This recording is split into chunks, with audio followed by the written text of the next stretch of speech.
Hey, everybody, I'm David Bloom with Next TMT here with my co-founder, Daniel Frankel of Next TMT. Tonight, we're joined by Robert Rose, noted media rapscallion and longtime producer guy.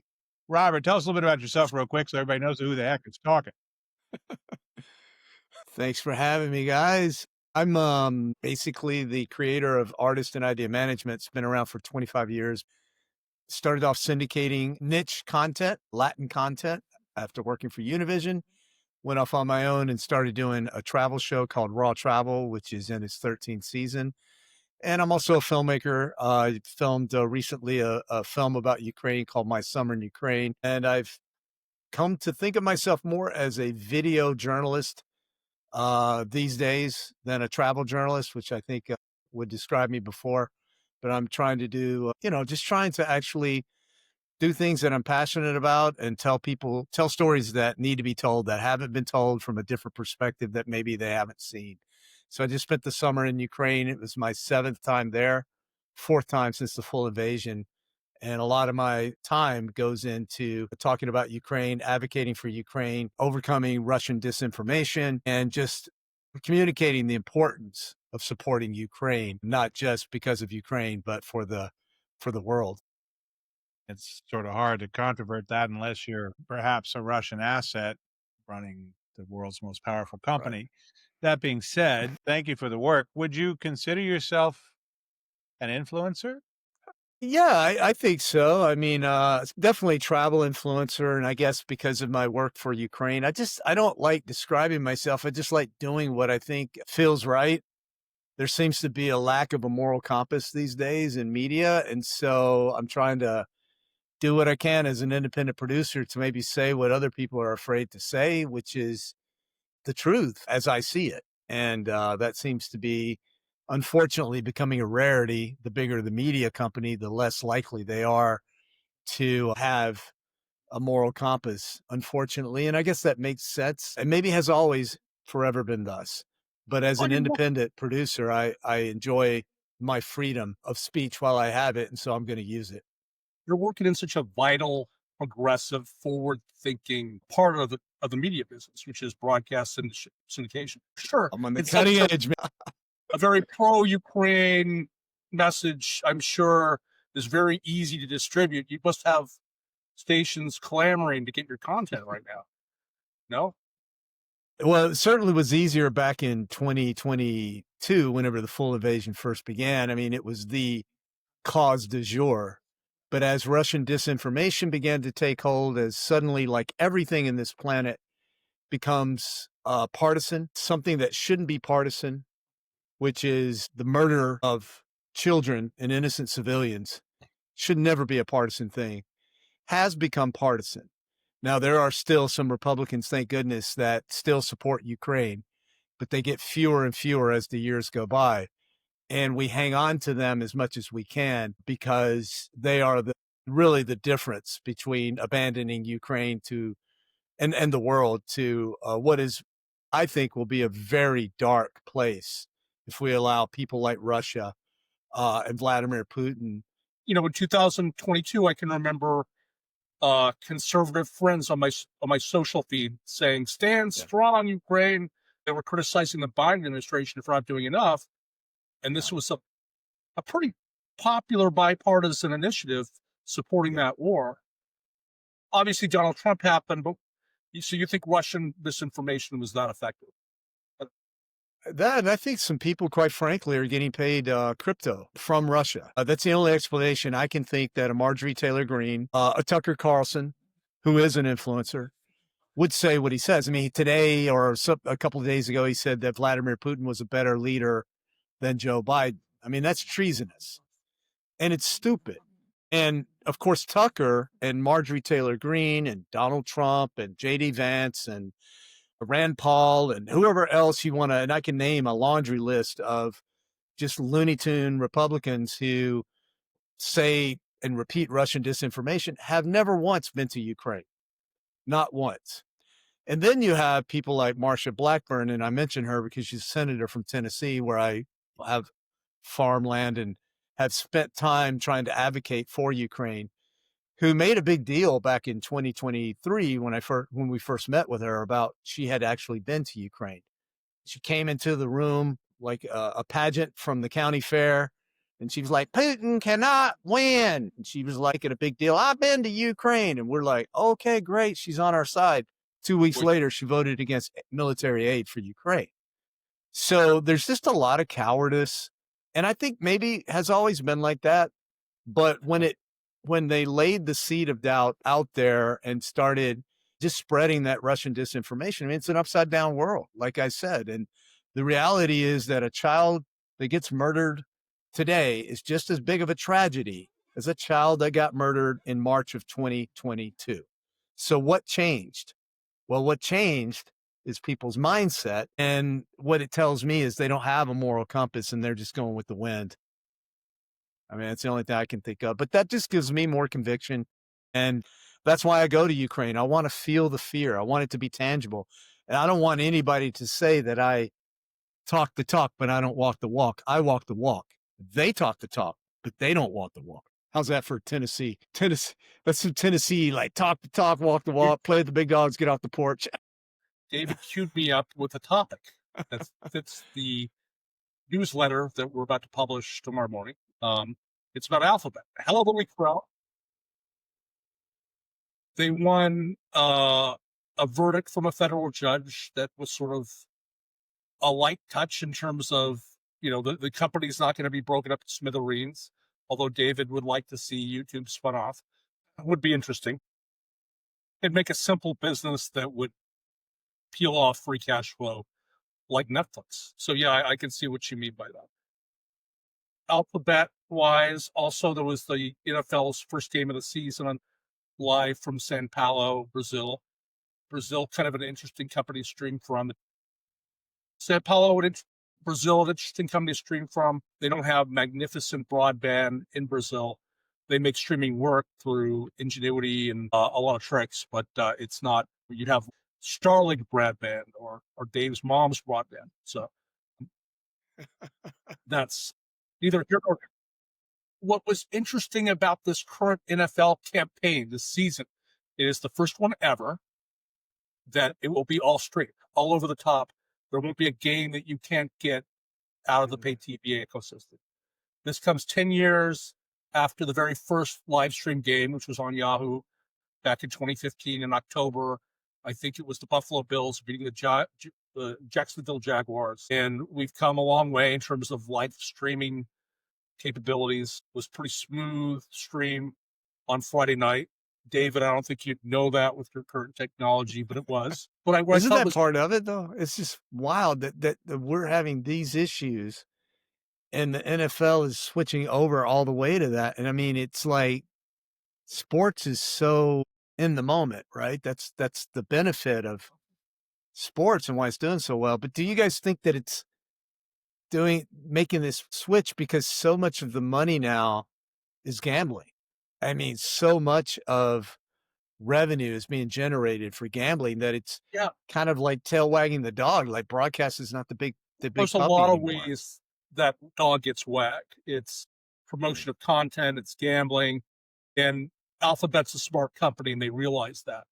And everybody wonders why they pay loss leader coin to license live in NFL rights. And they do that. Yeah. You look at and Dave, you brought this up, but I thought this is a really interesting point. Just the way that CBS and NBC and Fox learn to promote everything on their fall lineups and then some by having all those eyeballs there. They paid more than what they recoup in advertising, sure, but they promoted everything else, all their talent on their shows while they had everybody's attention watching football in the afternoon. And that's exactly what YouTube did with its creators Friday night. I thought that was for once, David, you got a really good topic there. So I want to shout you out there. Yeah, well, I'm old school syndication, so TV is how I make my bread and butter, but we're trying to transition to digital. And it's a tough transition because people used to ask me all the time, why aren't you on YouTube more aggressively? And when the point blank is, that's a full-time gig. You got to work. You work for Google. That's basically it. You don't work for yourself. You work for Google. Where with television, you put it out there and there's a built-in audience. with Google and YouTube, you have to get that audience because there's so much content in the YouTube universe. And the algorithms have changed again. And, I'm kind of happy I don't make a lot of money off YouTube because I'd be pulling my hair out trying to figure out how am I going to survive this. And now I hear, and I have a call next week to talk about it, AI has kind of replaced where they would find, you would Google something and you would get a suggestion of where to go to get more information. Now AI just tells you what to do and there's no links in. So for me, I think I'm still trying to figure it out, believe it or not. I'm a late bloomer. What can I say? No pun intended. Hey, Rob, can you introduce me to that Byron Allen? You want to be introduced to, yeah. So Byron Allen is, I just love to pick his brain. So Byron Allen and I both follow the same old school business model. The difference is Byron, of course, got there, I guess, long before I did and had a different vision and has executed his vision of becoming a media mogul at all costs. Whereas I wanted to raise the quality of the content of weekend broadcast syndication because there's so much garbage out there. It's really unwatchable. So it doesn't surprise me that television is going the way of the dodo bird. They deserve it, man. We deserve it. We suck. I mean, it's horrible content. There's no curation. The studios just went the lowest common denominator with the beginning of reality TV. And now that PBS lost funding, I see no reason to watch TV.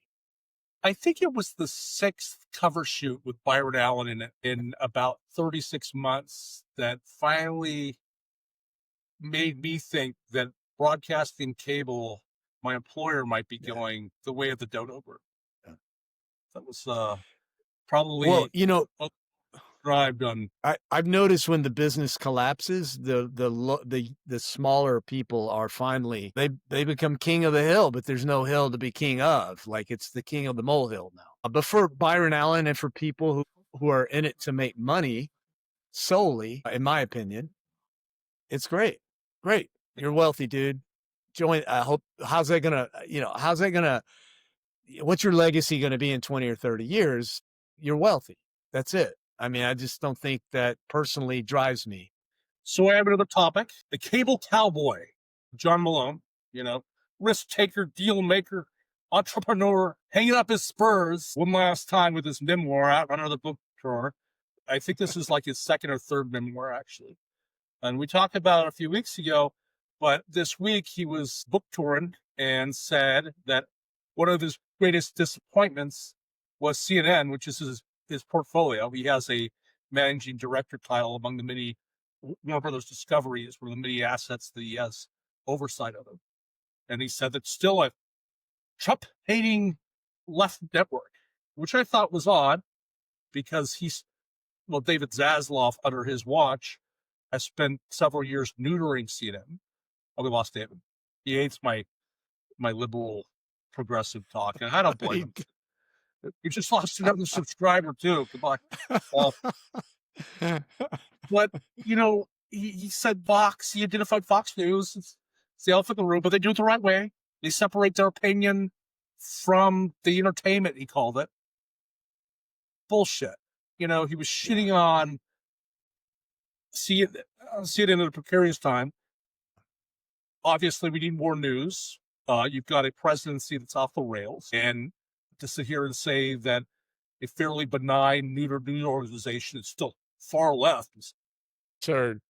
It's unbecoming of a media pioneer, a cable pioneer, Rob. It's embarrassing. He should be embarrassed. It's ridiculous. I mean, these people are old, right? They're going to be dead in 10, 15 years. And to say something like that is so stupid. Obviously, who's the arbiter of news now? Fox News? Get out of here, man. They started the whole thing 20 years ago. They are why we are where we are. It's absurd.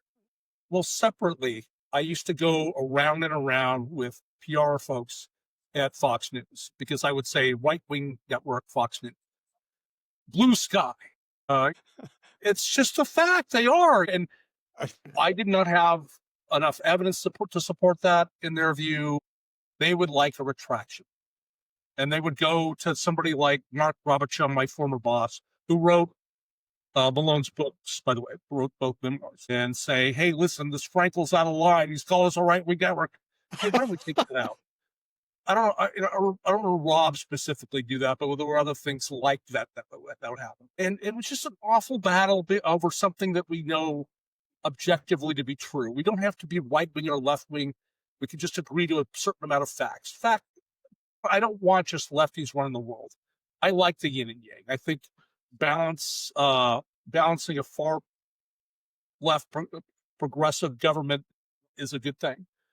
However, I do think that stuff is off the rails and it's getting so out of balance that everybody is spinning off their cable networks and Fox is making so much goddamn money that they're making money. That you look at their bottom line for their I think it was their fiscal fourth quarter, which was everybody else's second quarter, the one that ended in June. They made like 15% more than they did year over year that quarter last year, just on folks tuning in for the red meat on Fox.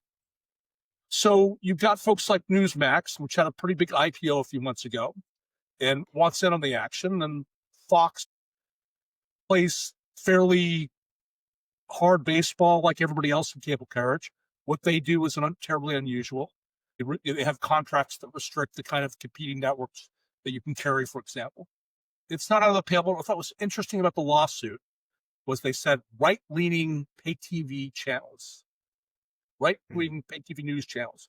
Well, I disagree about the news, but I don't remember them ever admitting that they were right-leaning before. So I think we had a major breakthrough. We can all get along and talk now.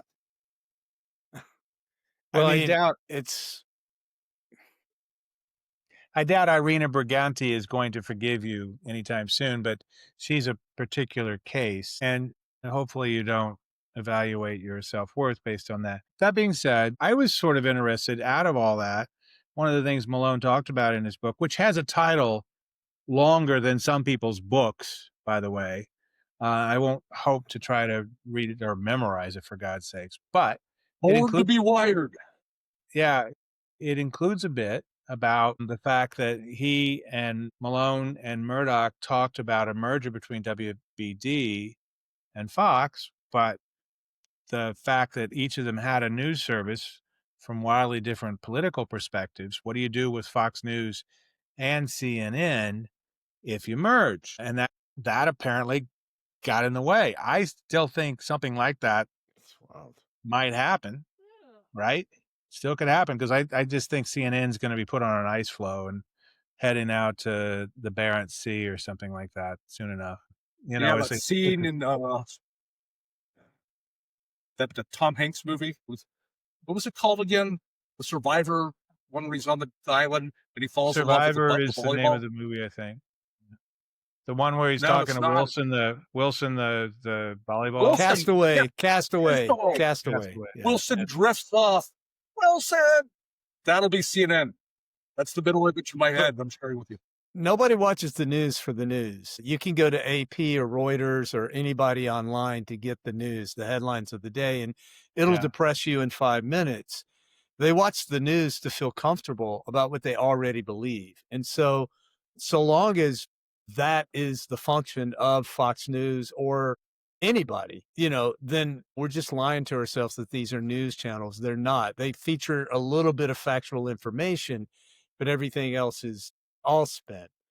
And I think the fact that Fox is making money right now is why you're seeing everybody rushing to right wing, because that's the problem when you have a country that will do anything for money. We're capitalism, no brakes. Capitalism, no brakes goes off a cliff. I'm going to tell you that right now. That's the reason we have regulation, but they want no regulation, so everybody can just make as much money as they want, which sounds great in theory, except there's only a few people making a lot of money. And they make a lot of money, more than some countries. And as we've seen with Elon Musk, with great power doesn't necessarily come great responsibility.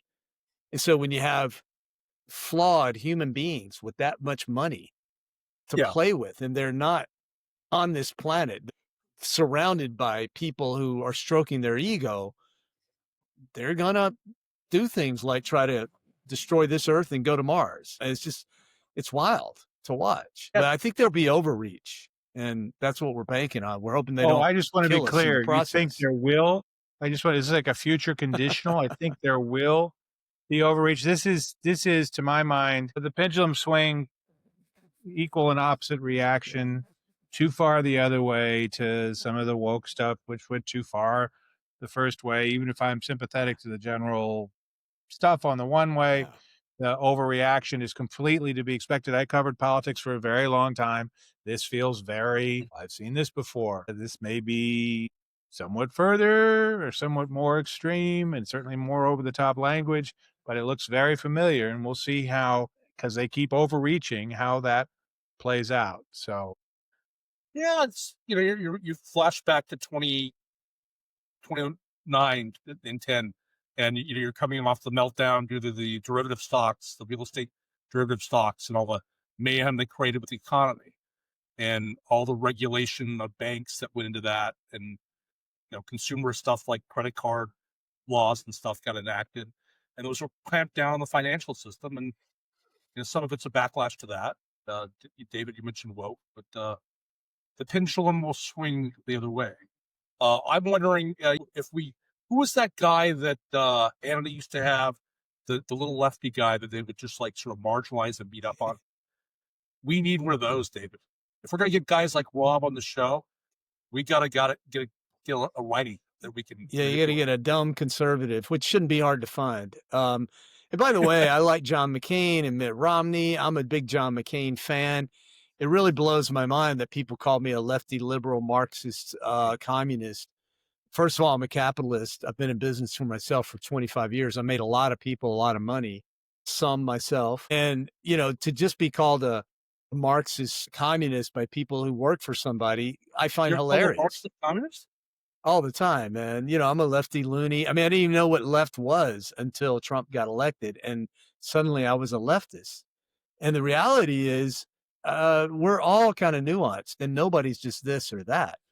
There are many different issues that people are more conservative on, more liberal on, and it just blows my mind that they've been able to literally divide people. But if you look at intelligent people understand that this is nuance, that there are nuanced people out there, but unintelligent people are just doing, unintelligent things by being tribalist and conformist, quite frankly. And the only thing I can think of is they're scared, and I'm not scared.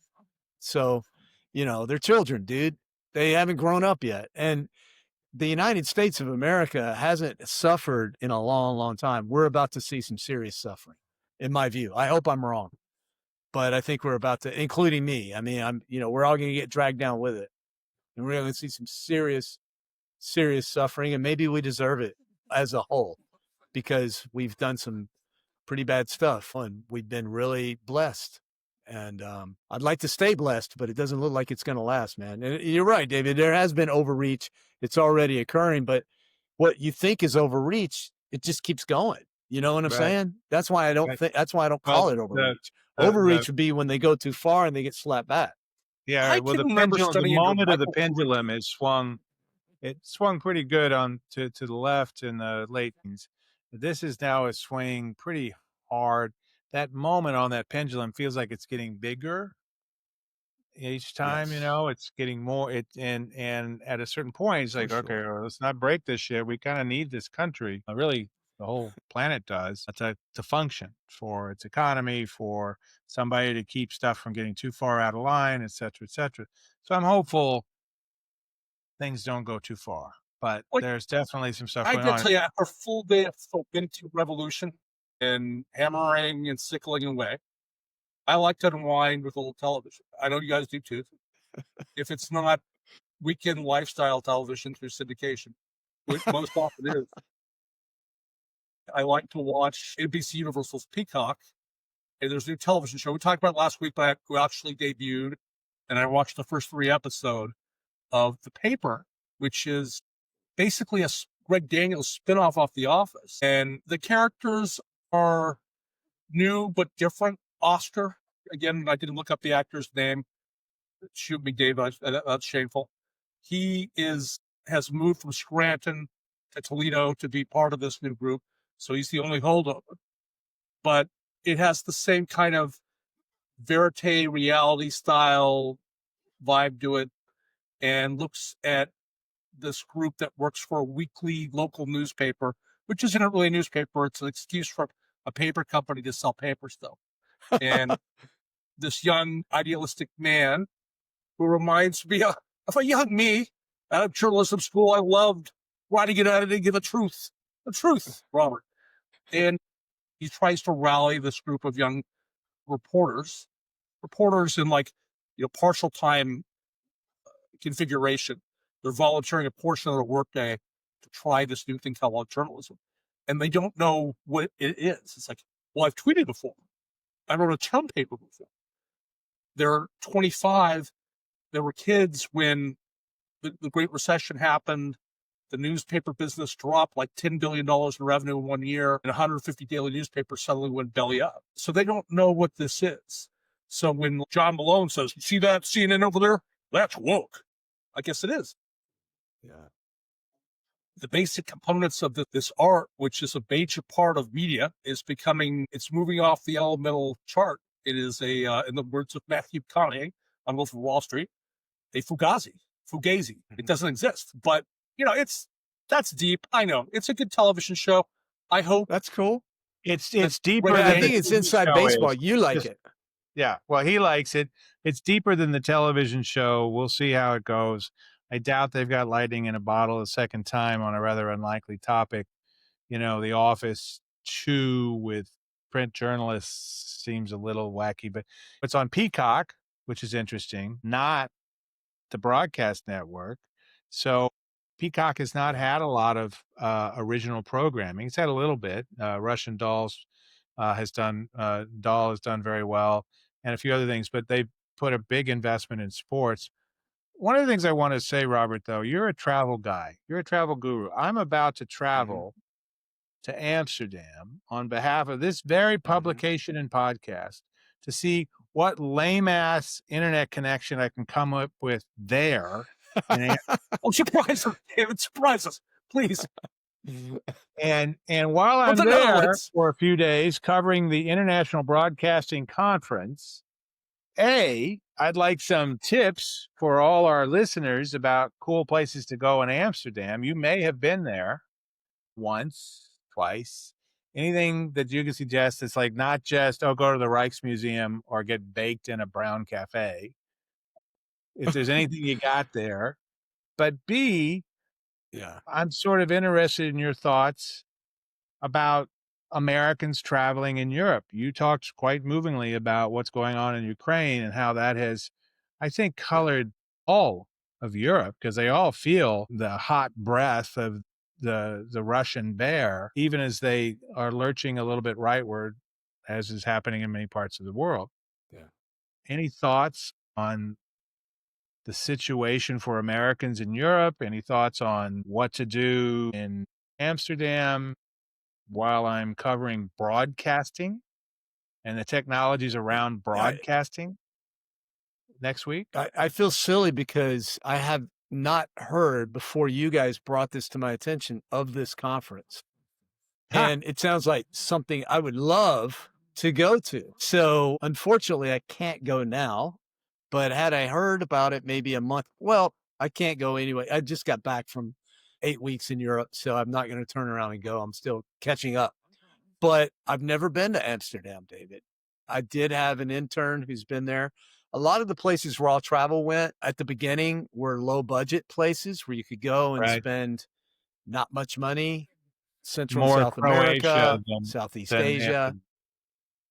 Yeah, and that was season 5, and so, I did film in France, and I have been to Portugal and Spain, but, as after we got sponsorships going, but I have a lot of holes in my passport.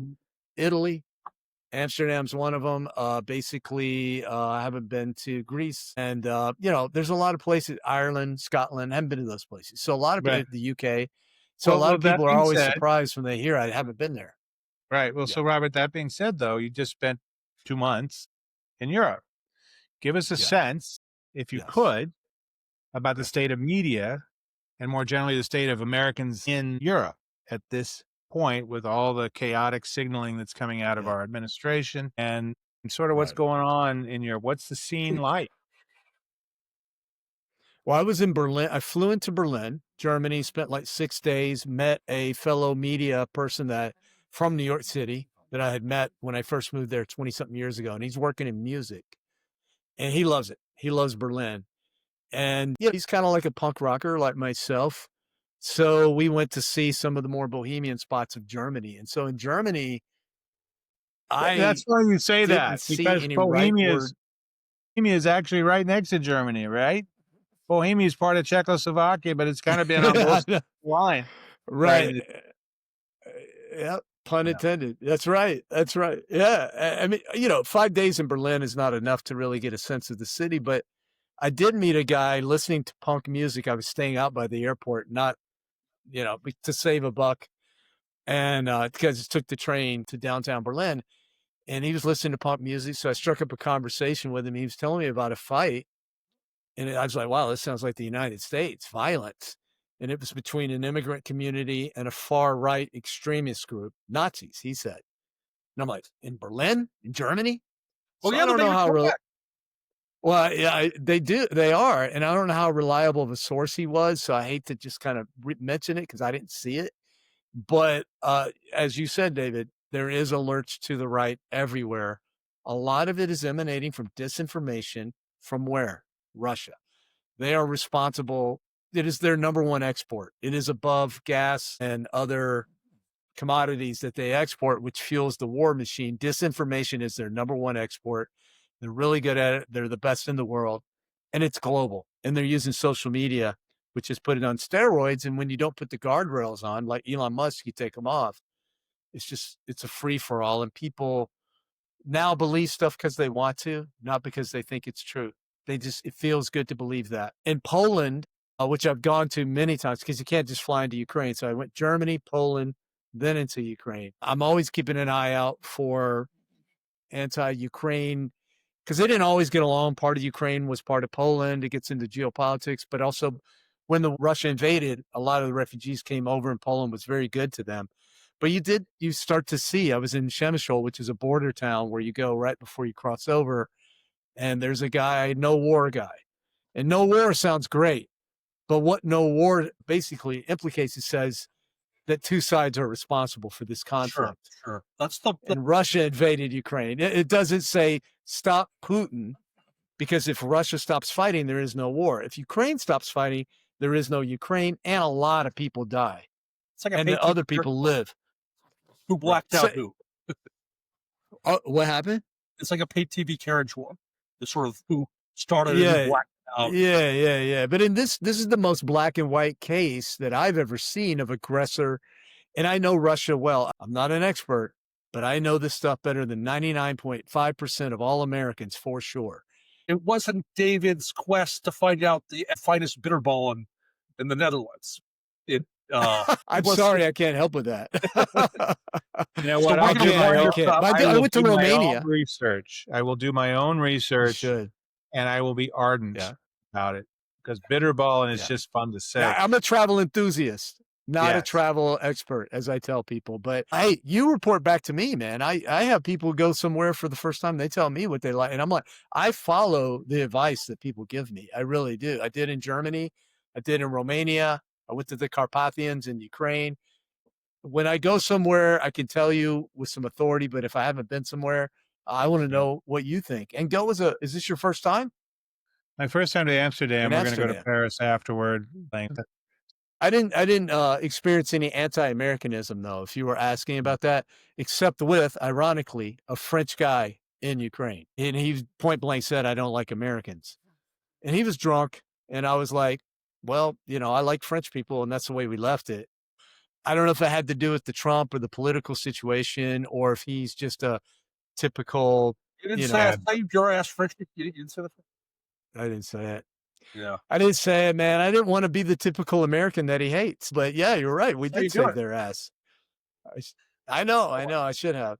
But the problem is, I got dragged away from there. Hey, but Robert, if we say we saved their ass, then we have to acknowledge they saved ours. So in the Revolutionary War, and to some large extent, actually, in the War of 1812, they saved our ass. So we'd like to, And they may have to save it again. right. The They may have to war of save it Next again. TMT happened because the producer spent all night like going through an edit that never ended. So I'm going to cut us off before trouble starts. Yeah, you Let's should. just be very quiet. She might have just left and Just let it roll. We finally got a good connection. We finally got a good connection and we're rolling. Everything has been happening. Yeah. Well, I'm looking forward to Amsterdam. Let's stay on I'll be for a couple there. of seconds to make sure that we're yeah. Dave, you want to sign us off? Sure. So anyway, this is David Bloom. I am going to be in Amsterdam for IBC, the International Broadcasting Convention, without the help of Dan Frankel, my co-founder of Next TMT, though he will be manning the comms at the home base in our fortress of solitude in Southern California. We're here with travel journalist and media rapscallion Robert Rose, talking the tragedy of Ukraine and travel and media influencers and much else. Please join us if you happen to be in Amsterdam for IBC. Track me down and let's connect. And I'll be running around like a madman for a few days there, and we'll be putting out special issues around the show. And with that, I am David Bloom and saying thank you and over and out. Wait. Special shout out to our sponsor for today's issue, ACTA. We have an exclusive interview with their chief evangelist, Matt Smith, which you, David, conducted. Thank you, ACTA. Thank you, ACTA. Good. It was a good conversation with Matt. He's doing really interesting stuff. Long time a veteran of getting media distributed across all kinds of distribution platforms, and he's now with ACTA, a company that's both very new and very old, helping use AI to get video to people. So, interesting conversation. Definitely check it out. So with that, we will wrap things up. Thank you, everybody.